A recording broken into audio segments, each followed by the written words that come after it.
When you're competing against 30 other offers, it's hard to think that your offer can even get noticed. However, there are ways to make your offer more attractive than upping the sales price. So today, we're going to cover my top 10 tips on making an offer more attractive without upping your sales price.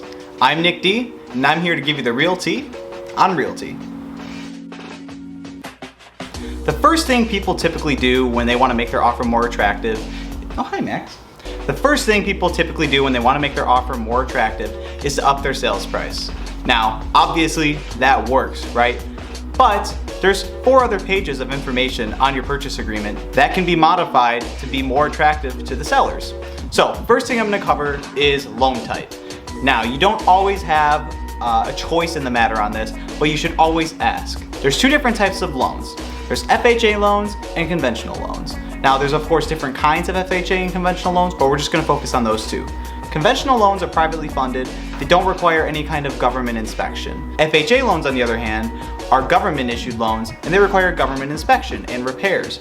So on top of your appraisal, you have an FHA government inspection to come through the house, make sure things are up to safety. That obviously sounds like a good thing. However, a lot of times they can be picky, and it can be things like peeling paint that you already know exists. Sellers look at an FHA loan as more work, more money that they have to spend for you to close on the home, as opposed to a conventional loan, or cash, of course, where it's a pretty quick and easy deal. I've looked at a lot of these top 10 sites while making this video, and I cannot believe how many times the number one thing is just pay cash. If everyone could pay cash, then they would be. My second tip is to make your offer as clean as possible. Basically what I mean is don't include any kind of personal items that aren't already involved in the deal. Don't include concessions. Don't include any other terms that aren't on your purchase agreement. Even though there's an offer for $180 and you have $185 with $5,000 in concessions, let's say, just to help you out with closing the deal, that $185 with concessions still looks worse than a $180 flat. Terms like these make the sellers reconsider your offer because when they see you need concessions, they don't know if you can still afford the house. When they see that you need all this kind of furniture and stuff, they get worried about your loan type. So even though you might want some of these things, at least wait till the inspection. My third tip is to have a large down payment if possible.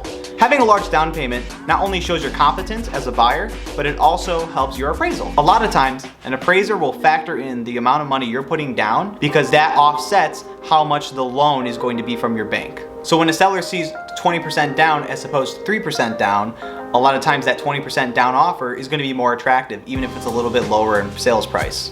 My fourth tip is to have a larger EMD or earnest money deposit. Your EMD is the good faith deposit you put down to show that you're serious about the home and gives the seller some collateral if you decide to back out of the deal when you're not supposed to. The EMD at the end of the transaction goes towards your down payments. And if you leave the deal because you can't get the loan, it doesn't appraise, or the inspection's just bad, you get that money back. So instead of putting down 1% of the sales price, which most people do, you can put 2%, 3% down on the sales price, and it shows the sellers that you're more serious and that you're more committed in moving forward.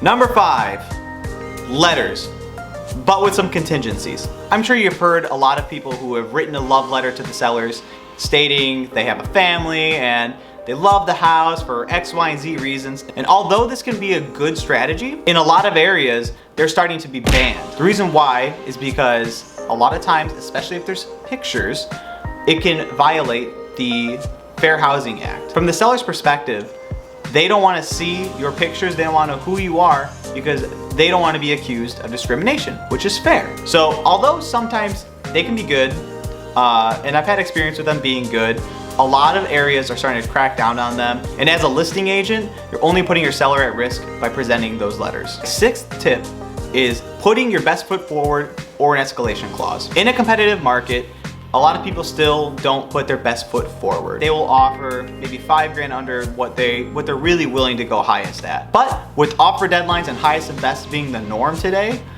that's not always the best option. Your first impression is everything. And when you know that there's other competition, you should put your best foot forward or have an escalation clause.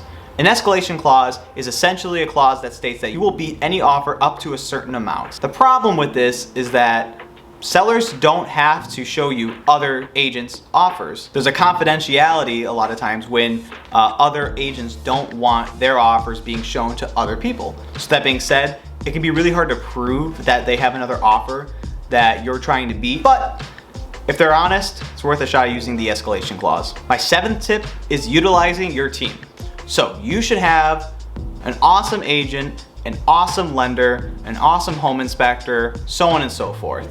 When you're putting in an offer, having a lender that is reputable and that will call the listing agent to let you know that you are a solid buyer goes so much further than you might think. Same goes for your agent. A lot of agents don't call the other side. In my experience, other agents really appreciate it when I give them a call and I say, this is my buyer, they're solid, here's a little bit about them and why they love this home. One of the biggest hurdles as a real estate agent is working with other real estate agents. There's a lot of bad ones.